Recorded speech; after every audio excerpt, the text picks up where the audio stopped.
দেশব্যাপী সপ্তমবারের মতো বাড়ি বাড়ি গিয়ে ভোটার তালিকা হালনাগাদ কার্যক্রম শুরু হলো আজ। নির্বাচন কমিশনের এই কার্যক্রম আগামী ৩ ফেব্রুয়ারি পর্যন্ত চলবে। নিবন্ধন কেন্দ্রে বায়োমেট্রিক নিবন্ধন ৫ ফেব্রুয়ারি থেকে শুরু হয়ে চলবে ১১ এপ্রিল পর্যন্ত।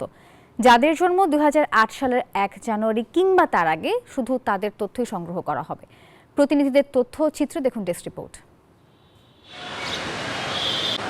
সারা দেশে বাড়ি বাড়ি গিয়ে ভোটার তালিকা হালনাগাদ কার্যক্রম শুরু হয়েছে। ২০ জানুয়ারি থেকে ৩ ফেব্রুয়ারি পর্যন্ত ভোটার হালনাগাদে তথ্য সংগ্রহের কাজ চলবে। সিলেট সদর উপজেলায় ভোটার হওয়ার যোগ্যতা রাখে এমন কোনো নাগরিক যেন হালনাগাদ থেকে বাদ না যায় এবং তাদের নির্ভুল তথ্য নেয়ার ক্ষেত্রে গুরুত্ব দেওয়া হয়েছে।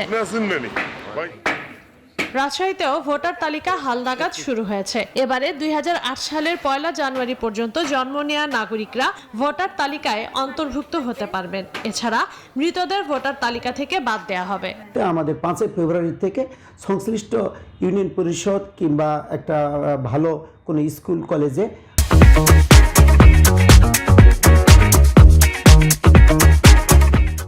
আমাদের নিবন্ধন সেন্টার যারা রেজিস্ট্রেশন অফিসার সিলেকশন করবে সেখানে তাদের বায়োমেট্রিক আপডেট করা হবে। ময়মনসিংহেও ভোটার তালিকা হালনাগাদ শুরু হয়েছে।